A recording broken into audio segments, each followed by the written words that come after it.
ओम नमः प्रणवार्थाय शुद्धज्ञानैकमूर्तये निर्मलाय प्रशान्ताय दक्षिणामूर्तये नमः। चिद्घनायमशेषाय वटमूलनिवासिने सच्चिदानन्दरूपाय दक्षिणामूर्तये नमः।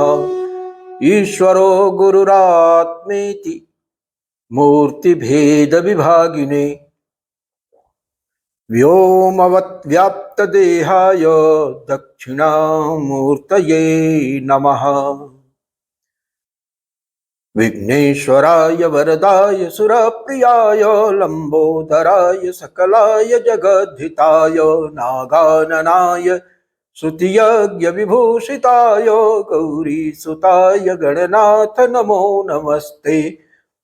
विघ्नार्तिनाशनपराय गणेश्वराय सर्वेश्वराय सुखदाय सुरप्रियाय विद्याददाय विकटाय च वामनाय भक्तप्रसन्नवरदाय नमो नमस्ते।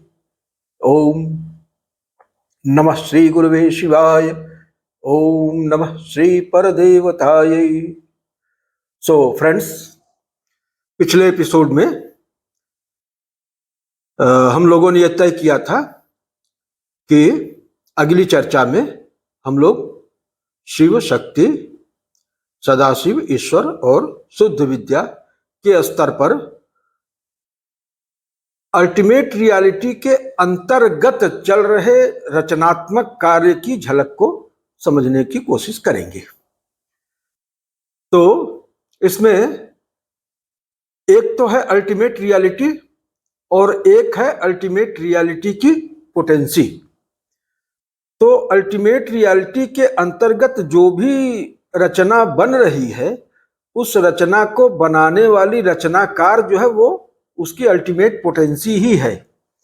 तो इसलिए पोटेंसी के स्तर के बारे में अलग से चर्चा नहीं करेंगे, क्योंकि उसका जो वो तो कारण है, उसका कार्य उसकी सृष्टि के रूप में दिखता है। और ये सृष्टि अभी बहिर्गत सृष्टि नहीं है, बल्कि उस सुप्रीम रियलिटी के अंतर्गत खींचा जाने वाला एक आरेख है, प्रोटोटाइप है, जो बाद में चल के वस्तु रूपता को प्राप्त करेगा। तो यह समझने की बात है कि जो पहला स्तर होता है सुप्रीम रियलिटी का, तो वहां पे पूर्णाहंता रहती है। पूर्णाहंता का मतलब अहमता, अहम, एकमात्र सत्ता रहती है अहम की। अहम के पैरेलल इदम की सत्ता वहां पे नहीं रहती है। माने वन विदाउट सेकंड, वहां पे सेकंड नहीं होता है। जो कुछ भी है एकमात्र सत्ता है, वो सुप्रीम रियलिटी है। और अहम क्या है? अहम जो है उस सुप्रीम रियलिटी जो एग्जिस्टेंस है, उस एग्जिस्टेंस का एक्सपीरियंसर भी उस एग्जिस्टेंस के अंतर्गत ही है। वही अपने एग्जिस्टेंस को एक्सपीरियंस करता है, क्योंकि अगर एक्सपीरियंस में नहीं आएगा वो एग्जिस्टेंस, तो उस एग्जिस्टेंस का होना और न होना दोनों बराबर हो जाएगा। तो एग्जिस्टेंस की प्री कंडीशन है कि it must come under experience also. तो माने अवेयरनेस है,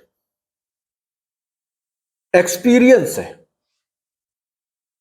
अपने होने का बोध है, और यही अहम भाव है, यही अहमता है। इसी को पूर्णाहंता कहते हैं, क्योंकि यहाँ पे कोई ये ऑब्जेक्टलेस अवेयरनेस है। यहाँ पे अवेयरनेस का ऑब्जेक्ट उस अवेयरनेस के एग्जिस्टेंस के बाहर नहीं है। ऑब्जेक्टलेस अवेयरनेस इसी को कहते हैं, वन विदाउट द सेकंड। तो ये है शिव की स्थिति। और शिव के अंतर्गत ये जो सीट ऑफ एक्सपीरियंस है, वही अहमता है, वही उसकी पोटेंसी है, वही शक्ति है, जो उसके साथ अविनाभावेन संपृक्त है। वागर्थाविव संपृक्तौ कल्पोपसंहरण कल्पित तांडवस्य देवस्य खंड परसो परमेश्वरस्य पाशांकुशैक्षवसरासन पुष्पबाणा सा साक्षिणी विजयते तव मूर्ति रेखा। तो कल्प के संहरण के बाद भी साक्षी स्वरूप में ये वहां मौजूद रहती है उस परम सत्ता के अंतस्थल में। ये अहम विमर्श के रूप में, सेल्फ अवेयरनेस के रूप में रहती है। ये अहम विमर्श और कुछ नहीं बल्कि सेल्फ अवेयरनेस है। One without the second, objectless awareness. Awareness is self referential here. वो अपने आप को वॉच करती है, अपने आप की साक्षी बनती है।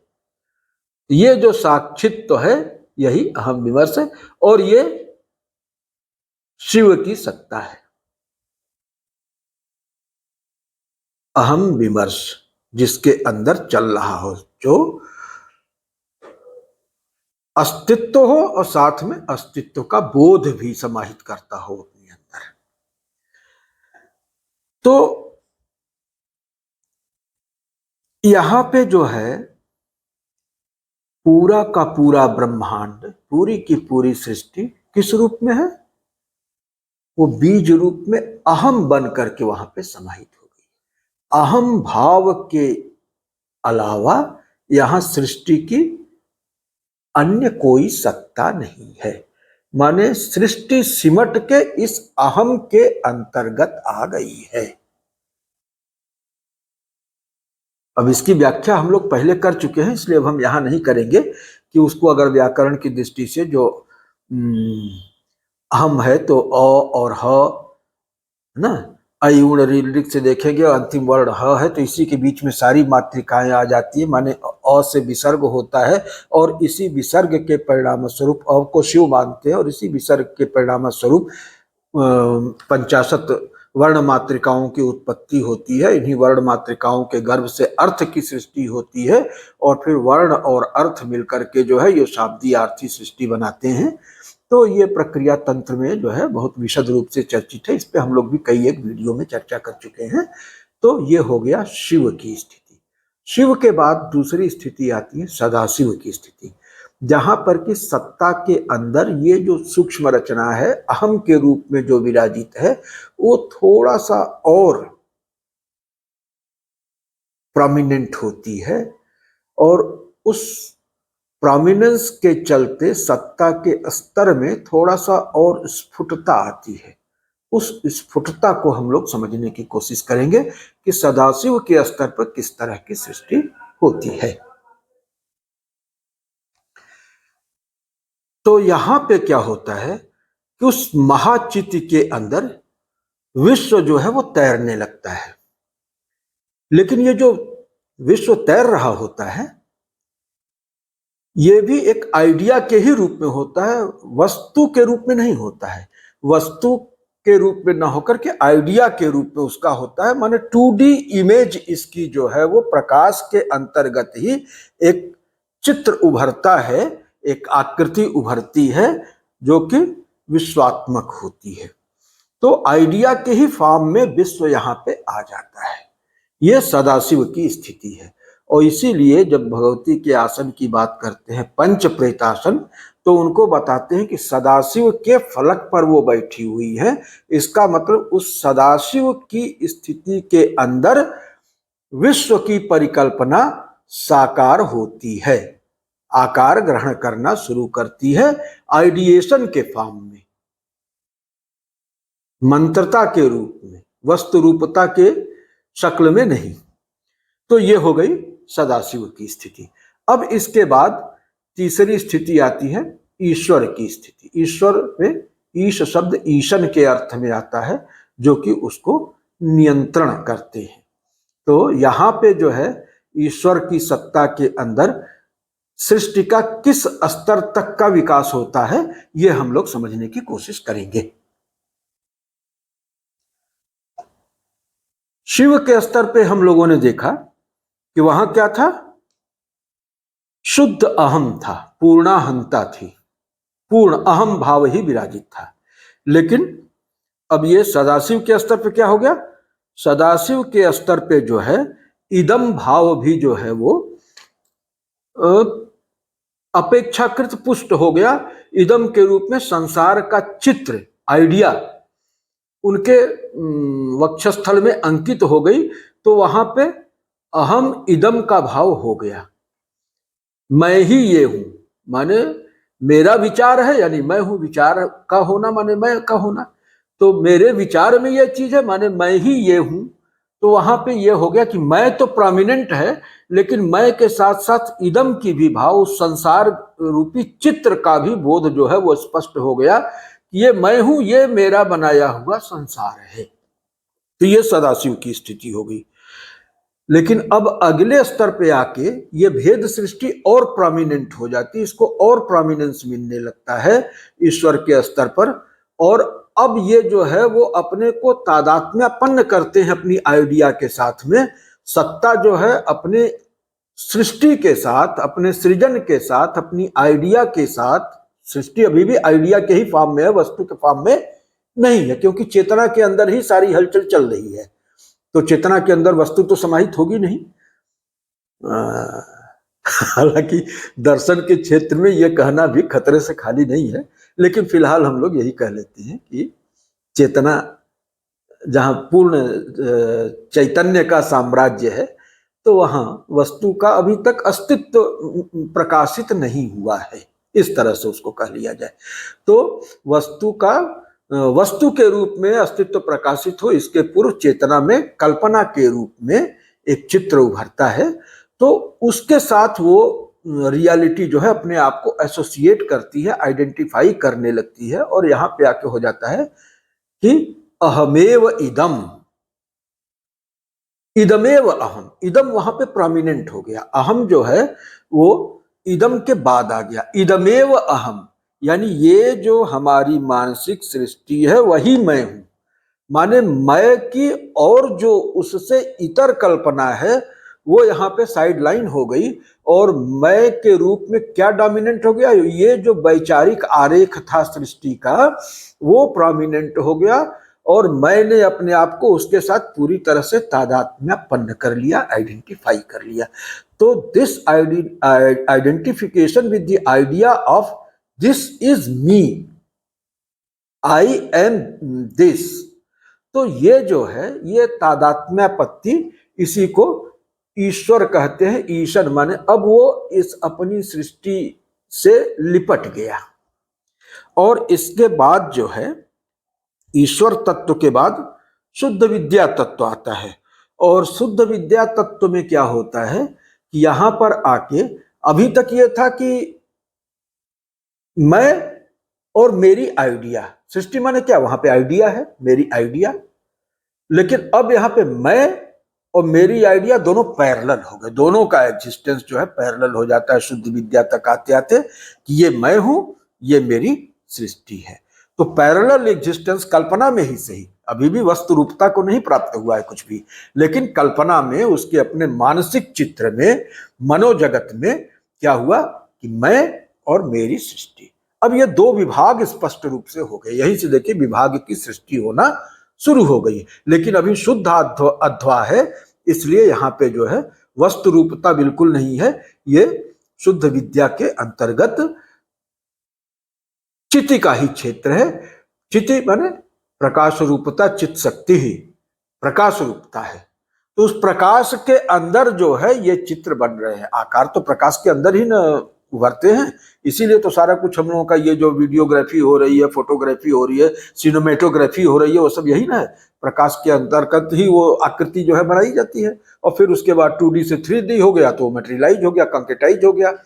तो प्रकाश रूपता चिति शक्ति, चिति शक्ति के अंतर्गत ये सब रचना हो रही है, इसका मतलब प्रकाश के अंतर्गत वो संरचना हो रही है।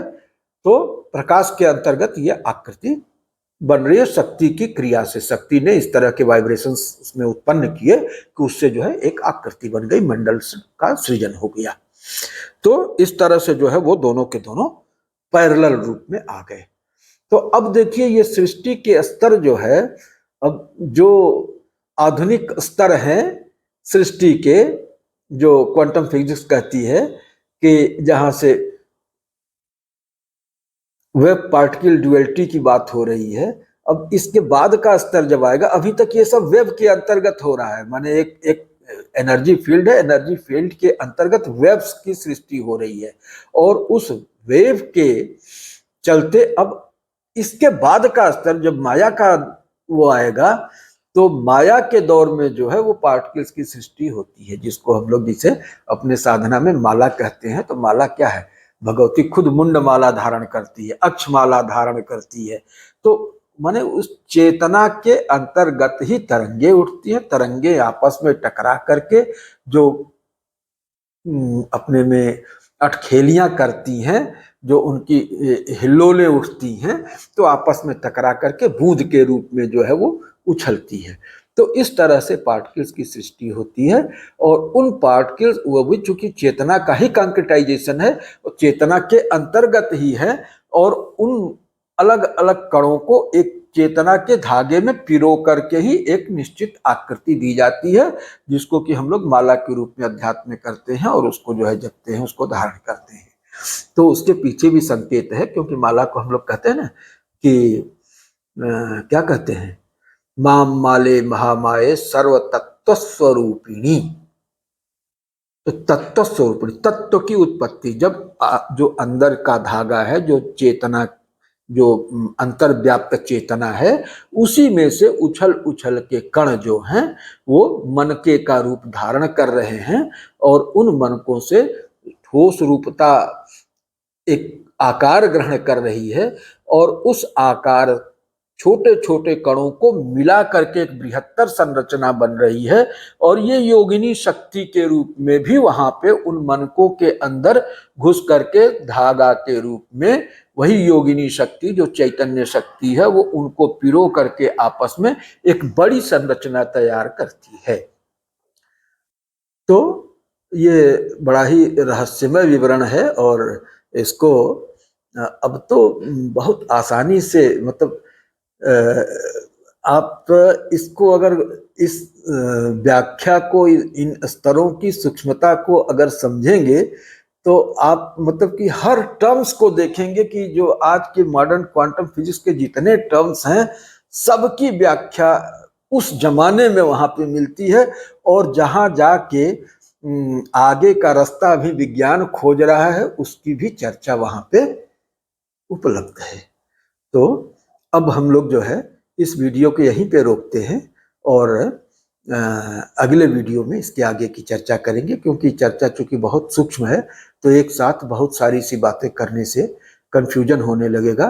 तो एक बात को पूर्ण करने के बाद वहीं रुक जाना उचित होगा, ताकि फिर अगले वीडियो में अगले प्रकरण पे चर्चा किया जा सके। तो इन्हीं शब्दों के साथ, ओम पूर्णमदः पूर्णमिदं पूर्णात् पूर्णमुदच्यते पूर्णस्य पूर्णमादाय पूर्णमेवावशिष्यते। ओम शांति शांति शांति। सो फ्रेंड्स, इस वीडियो को अधिकाधिक संख्या में लाइक करें, चैनल को सब्सक्राइब करें, अधिकाधिक संख्या में शेयर करें, बेल आइकन जरूर दबा दें, ताकि जो ही वीडियो अपलोड होता है आपको पता पड़ जाए। और हमारा ये संकल्प होना चाहिए कि अपनी जिन विशिष्ट साधन प्रणालियों के, चिंतन प्रणालियों के, दर्शन प्रणालियों के चलते हमारा भारत प्राचीन काल में सर्वोन्नत सभ्यता हुआ करती थी, उस सनातन शक्ति को फिर से जन जन में जागृत करके उसको अपने उस पुराने गौरव में पुनर्प्रतिष्ठित करना, और इस महायज्ञ में आप सबको अपनी तरफ से समिधा डालना है। हमारा प्रयास इसीलिए है।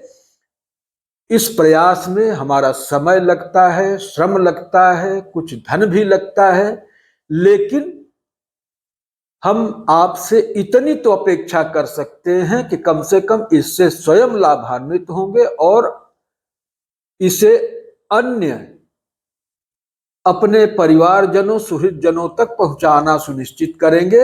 यही मेरा पारिश्रमिक होगा। अगर आप लोग इतना सहयोग करते हैं तो मैं अपने श्रम को सफल मानूंगा। तो इन्हीं शब्दों के साथ ओम